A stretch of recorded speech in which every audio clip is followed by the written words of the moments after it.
My PhD work is on disgust and its motives.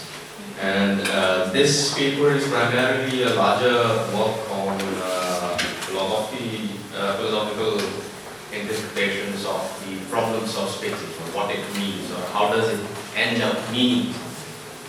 And as part of living, I teach film, so I'm pretty much very much out of depth in this seminar for historians. But anyhow, I'll start with my paper. The first reaction after receiving a small cut of bruise in humans is to put it inside the mouth. If the bruise is in some other part of the body that we can't readily lick, we often apply spit. Children do it too, often learning from other children or from oral fixation triggered after the hug. This is a trait we share with various other mammals. We share our hug with at the present moment, and it is not mere mimicking of other mammals. Children and adults alike do it almost automatically, as if with gene deep certainty. We apply spit to what was hurt, or in other words, what hurts us. At first it appears to us that the answer to the question, what is spit, is easy. Spit is saliva thrown out of the mouth. Saliva itself is a reflex function that comes from salivary glands and upon expectations of external factors like tasting or eating. Saliva contains around 99% of water, along with several other inorganic and organic compounds which help in several processes of the mouth and digestion. As Berkowitz notes, not only it helps in fighting tooth decay, poses as a bulwark against harmful bacteria, but also produces mucin, which in turn, and I quote, acts as a lubricant during mastication, swallowing, and speech. In other words, not only does saliva help in tasting, chewing, and digesting, but also in one of the fundamental aspects of human nature, speech. During old age, one of the problems in speech and overall oral health is caused by the erratic nature of salivary glands. It's from St. Berkowitz. Saliva itself has been used differently throughout history, perhaps requiring separate book on it, if not volumes on the subject. We know for sure that some birds' salivation in form of their nests is consumed as human food.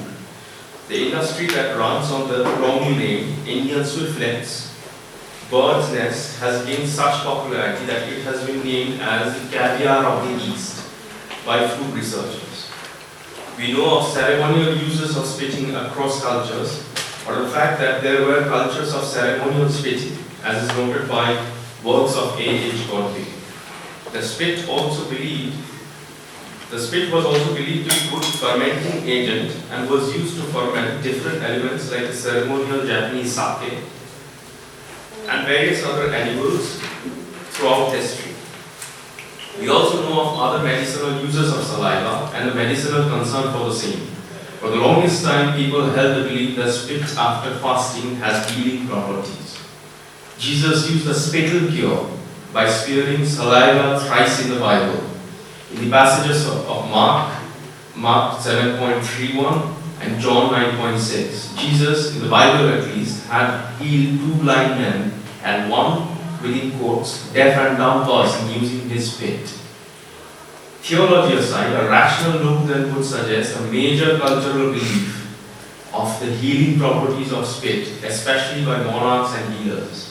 Spitting, however, also had another concern for the medical world. The British Medical Journal made a report as far back as in 1900 about the spitting nuisance that has been causing the rampant spread of tuberculosis in the urban areas. The Americans, too, were not falling short on taking measures against the spitting in public spaces. Once again, this was due to the rising crisis of the spread of tuberculosis. Just on the basis of the economic loss, America had lost almost 33 lakh US dollars by the 1900s to tuberculosis, or as it was known, the White Plague. While on the ground, rapid industrialization and lack of health care was a primary problem, unfortunately, it was not the primary concern for the growing bourgeoisie owners. Not spitting was supposed to be one of the primary targets in spreading public health awareness. However, as the author puts it, and I quote, the rise of anti-spitting legislation was on one level a practical response to a legitimate medical concern, but it frequently overlapped with wider issues concerning the consolidation of the middle class and the social control of the working classes. Just as the author notes, the class question about certain diseases and their spreading has seldom been studied.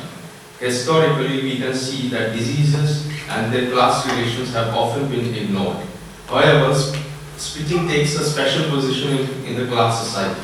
Since the early times of Western society, except for Pliny's account on spitting cures, spitting has been in general associated with rudeness, uncivil behavior, or an act of humiliation. In India too, at least in Natya Shastra, the act was related to similar feelings, so much so that even aesthetically, Vamati or Stiv are under the Vivatsya Rasa, the odious Rasa, and are not to be associated with the highborns or upper castes. In essence, it appears that the ruling classes had generally posited spitting against civil behavior, a savage instinctual nature versus culture. It is as if the good classes of history don't spit unless met by lack of order. Spitting or expectoration for most part of history has been an act according to the context at hand, for most part harmless, but can of course be used as a tool for ridicule and humiliation. We find but a few dots to map out some divine or superstitious reverence for spitting. For the most part, we have hated spitting, and we have spit on those we hated or held in contempt. Whether they were powerful individuals or empires, powerless peasants or rude rebels, or perhaps some image of God itself, some human at some point had spit on them.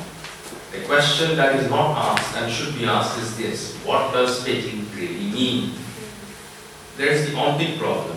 The ontic problem, up until now, whatever was discussed was either a scientific or historical fact.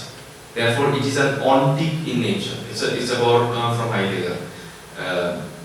Therefore, it is ontic in nature. By ontic, I mean a fact or information which proves to be a useful tool in unraveling an idea, but lacks the quality to clarify what it really means. An example would be thus: we know for a fact that we have not met radio or telescopic silence throughout space, the bigger space. There is no one making sound but us. That is information, and necessary and vital tool too, but an incomplete one. What it really means then is that we are surrounded by deep and dark silence, and the staggering loneliness and brittleness of life on earth has to be understood and appreciated separately through time, drawn from the very same discoveries. The properties of saliva, the concentration of enzymes, mucin, electrolytes, or even the trace DNA signatures does not tell us about spitting much. It may tell us of our evolutionary history, microbiological history of the oral space, and yet it does not explain what spitting means.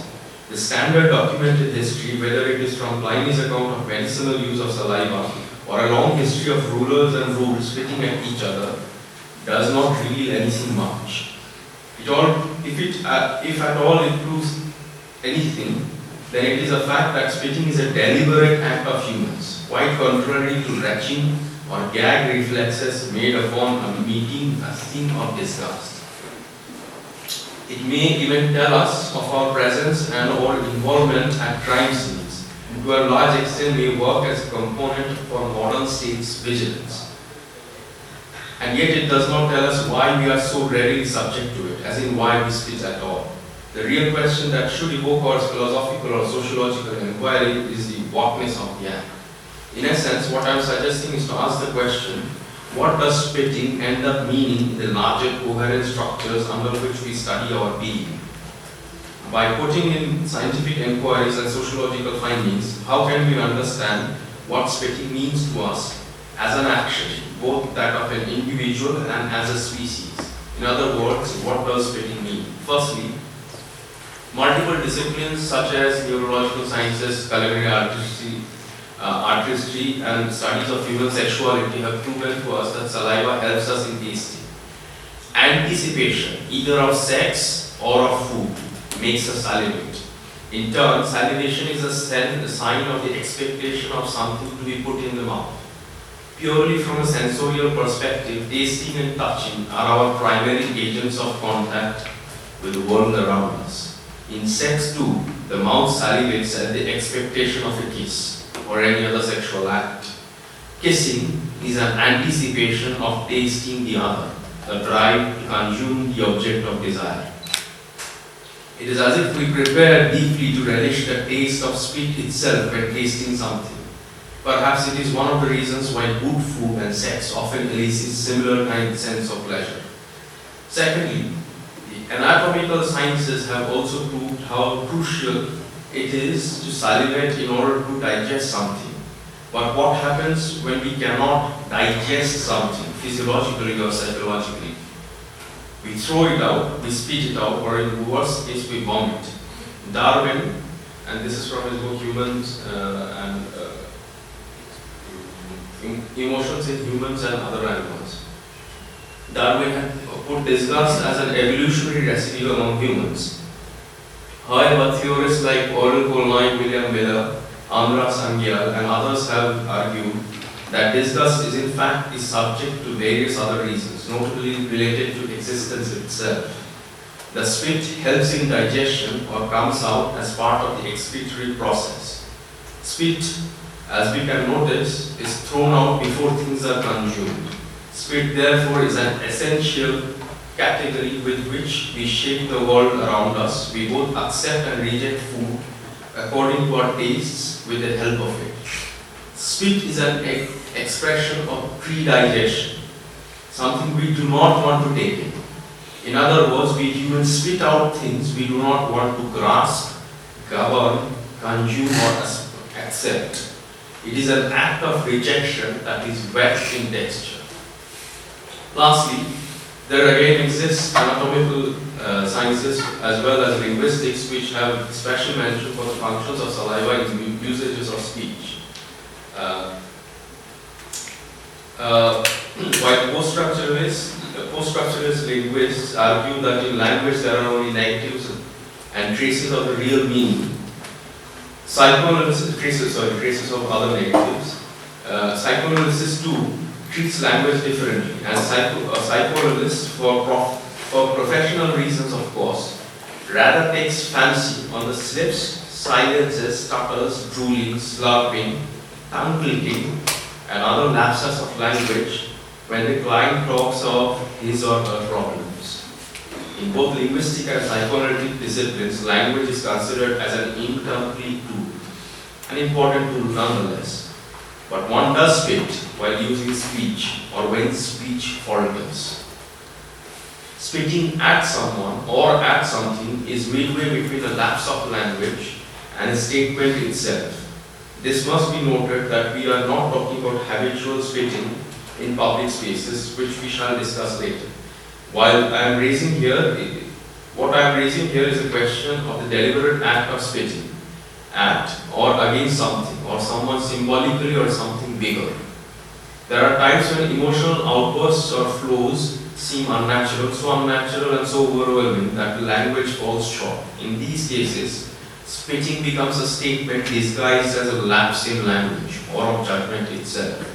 The emotion in question can be of any of the myriads of emotions that we feel every day, but to an overwhelming degree. It can be rage, sorrow, self-pity, or more than not, the hurting of the masculine power structure. It is generally noticed that women spit lesser than men in public spaces. This is a study that I have referred to, I can give you the source. But it's not about that. Power in this late capitalist world is always yielded along with older structures that pre-existed cultural logic of capitalism. Hence, power is exerted through feudal, racial, patriarchal, and casteist method. Simply put, the drive to humiliate through spitting in class society can be done by any individual as a show of power, regardless of gender. But it is always historical and contextual in its articulation. The spitting worker on the officer's table is not the same as the officer spitting upon the visiting factory floor, upon the visit of the factory floor, even though traces of the same power articulations are present in the former case.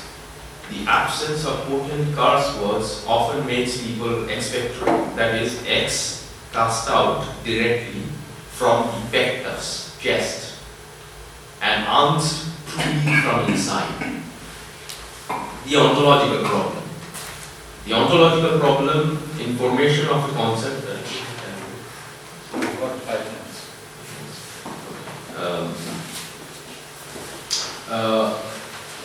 So, in short, what I have taken from Heidegger about the ontological problem is that the ontology means study of being, but spitting cannot have its own ontology because only humans can. Largely, it's like this, that to mean something, it has to mean within a definite structure. When I'm saying love, it has to mean in a definite structure of language. When I'm saying hate, it has to mean either in language or through history. So, if we consider history as one of the ontological barriers or one of the formations of it, then love 30 years ago and love now are two different things. Back then, people would marry, arrange marriage and all that intent, and they would be forced now. Well, in some manner, some freedom. But all of that, so ontologically speaking, what we are spitting, we spit against food we do not like, about disgusting things, but one of the fundamental things that we spit against is death, but not just any kind of death, because mind you, we kiss people who are just departed. We hold people's hand who have freshly deceased corpses, not a thing of disgust. It's only when the corpse turns green or starts showing maggots in the body or starts giving out a rancid smell. It is only when we realize that death is not the end, and after death, instead, there is enormous amount of life, and we do not really matter. It is only then, it is not death that makes us disgusted, it is not death that makes us spit. It's the excess of life. So, we therefore spit when we encounter a world without us and our short-spanning world around us. However, these are inhibitions and conditions regarding the individual. Spitting takes place and meaning is conferred upon by a network of social and political and economic changes. Anyhow, I don't intend to provide an one simple and all-encompassing idea to explain such complex phenomena. What I have taken this from Deepak Gupta's Mistaken Modernity, how the Indian class, and this is where the Indian interpretation comes from, how the Indian, but he talks about at length how the Jenkus and the whole Indian middle class is created by the colonizer in order to hold on to power and in order to create more money. But the Indian middle class, in fact, is also not truly a middle class because it doesn't have the ambition of the petty bourgeoisie. It just likes to imitate the buying power, the consumption power of the petty bourgeoisie of the West. So what we have here is a very shallow kind of a middle class that is mostly upper class and upper class. So anyhow, lastly I would like to read just this last page. And this is what I have been developing recently. It's called political ontology. Towards political ontology, the problem with spitting too is actually a problem that is twofold in nature. First, it is the form in which it has taken and exists in society. Secondly, the fact that its illusory form hides a rather complex existential quotient situated within the human consciousness. Spitting is an act that primarily surrounds around two different emotions among humans, anger and disgust. In both of these cases, the order of things plays a crucial role in being the primary elicitors of disgust and anger. Anger comes when one feels wronged by the violation of an order, and disgust takes place when the order is violated to expose the brittleness of order itself. I'll explain it a little bit. Anger is when, say, I have done something to you, and you feel that I should not have done that. Disgust, on the other hand, is if I put my shoe up here on the table, is the violation of the order. जहाँ पे जिसका जगह है वहाँ पे रहना चाहिए. So there is a difference. So disgust is when we see filth has already violated the zones of control and has hence challenged the whole notion of the order itself. Example: rotting body pulsing with maggots, moss, and flies over food. None of these sense of violations of order takes birth in vacuum. It is very much part of the aesthetic, political, and social conventions that we grow up in. Spitting, therefore, as a form itself, takes place within the order of a network of social-political bias. The casual act of hygiene becomes a political subject when it is considered on the basis of the society it exists. Do we wash more hands? Do we wash more when we touch Dalits? How about manual scavengers? Do Muslims provoke unspeakable anger that we negotiate back home while performing acts of hygiene? Unless something is ingested, spitting does not help us in any way to sanitize ourselves, and yet we do. It is neither washing nor cleaning oneself, but solely a reaction to appease a sense of corruption or violation of the body. The form of the act of spitting is a political act that takes place within the formation of a specific framework. There is no innocent spitting. That's what I'm getting at. The form of the act of spitting is a political act that takes place within the formation of a specific framework, albeit governed by class. Would you like to finish it? That's what. Yeah. 1 minute. 1 minute you already gone there. Okay, I'll just finish it. What's your argument or whatever? You finish that. Yeah. So the spitting Indian does so in public and private at people they deem unfit for caste society, at communal minorities, and at women. The existential crisis cannot be just brushed under the large carpet of problems of being and its many mystifying artifacts. It must rather be seen as a political problem, more so as a political ontological problem. As such, it can broadly be theorized that beyond the act of spitting exists a powerful surge and loss of meaning. A loss of meaning that modernity is unable to fulfill because of its own contradictions. In India, it is furthermore contradictory because the act of spitting at someone or even in public hides the inconsistencies of the Brahminical Hindu body, which has been incapable of withstanding the sudden changes in the norms of the patriarchal and casteist growth. So there is some more, but I'll just read the conclusion. In conclusion, one might add that just realizing the political and ontological aspects of spitting won't change the future of why or how people spit in reaction to something or someone. What it may achieve, however, is the way in which we think of something so commonplace, so unarchivable, and as regular as spitting.